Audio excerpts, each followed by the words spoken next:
мен прививка албагыла деп айтпайм, бирок кантип айтам, мен айтам. Мен өзүмдү албайм, балдарыма да алдырбайм, неберелерим да албайт. Менин 11 неберем бар, бирөө да алган эмес. Алды о канча мектептин канча классына чейин окуп жүрөт. Алхамдулилла, Аллахтын кудурети менен жакшы. Бүгүнкү күнү алсыз болгон балдар ушу прививканы кесепет экен эл түшүнбөй атат. Ушул жерде мен кайрылып кетет элем өзүм коллегаларыма. Иммунитет деген эмне, антитела деген эмне, ошону бир кызыгып көрсөңөр, урматтуу мен коллегаларым. Ушу антитела деген биздин иштешиндеги 1%-ин да түшүнбөйбүз бүгүн. Ал эмнеден турат, каякка таасир берет? Ошо бизге берген прививка кандай иммунитет тап келет? Жолбосо дегеле ап келеби деген кызыгып көрөлчү, урматтуу менин коллегаларым. Кызыгылачы. Иммунитет, иммунология, иммунолог болуп калдым дегендер эле баары эле иммунолог эмес. Иммунолог менен мынакей бир прививка кылып туруп, ошонун бүгүнкү таасирин изилдеген эч ким жок.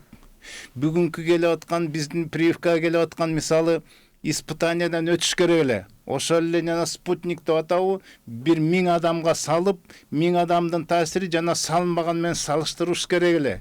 Бул генно модифицированный билесиңер, бардык органдан түзүлгөн, сывороткадан түзүлгөн экен, баарыбыз билебиз, жөндөн текке кетпейт.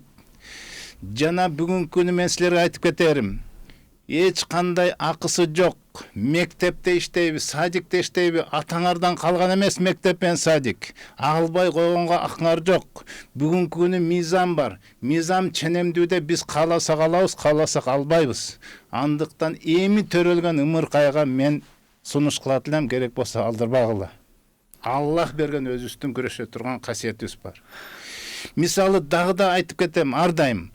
Карагылачы мынакей. Бүгүнкү күнү кандай мындай өзүңөр байкасаңар, биринчи пандемия келгенде канчалар кырылып кетти. Маска кийип туруп, анан кийин камап салып, жанагындай камакка жаткырып салып, түнкүсүн чыгарбай, той томонок туруп көчөгө чыкпай калдык эле го. Канчабыз кырылып кетти. Экинчи пандемия келди эле. Аны камай турган бийлик турмак, жанагындай депутаттык шайлоо болуп кетти. Депутаттык шайлоодон кийин билесиңер президенттик болуп кетти. Канча деген уюшкандар жерде болуп кетти. Той томонок тегеле кем болмоктур күчөп кетти. Маска тагынган эч ким жок. Жанагындай суу куюп туруп, жанагындай хлорка менен көчөнү тазалаган эч ким жок. Европанын же бүткүл дүйнөлүк саламаттык сактоо уюмунун айтуусу боюнча, алардын бизге чыгарган чечими боюнча биз Кыргызстан кырылып калышыбыз керек эле го. Жок, жакшынакай болуп атабыз го кайра. Кайра өлүм азайды го. Эми өлүп атат деген мурунку энергия менен, паника менен келип аткандар ооруп атат. Ансыз деле жана пневмония боло тургандар болуп атат. Биз ушунун кесепетинен мурунку инвалидтерди жакшы карай албай, мурунку кыла турган операциялар токтоп калып, канча деген башка ооруларды күчөтүп алдык. Прививканы мен албайм. Алгым да келбейт. Рахмат агай. Суроолор өтө көп, да берип үлгүрүп калайын.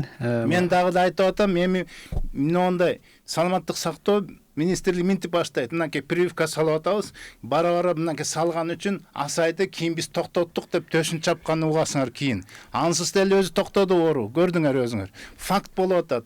Андыктан мен дагы да айтам, өзү менен өзү жакшы болот. Эң негизги биз стресстен, депрессиядан алыс бололу, паникадан алыс бололу. Урматтуу менин жердештерим, жана коллегаларым, мени жаман көрсөңөр көргүлө, келгиле изилденели. Изилденеличи бир коллега катары. Бизди ошон үчүн врач кылып, медик кылып, адамдын организмин билгиле деп бир антитела деген эмне деген бир кызыгып көрөлчү бүгүнкү күнү.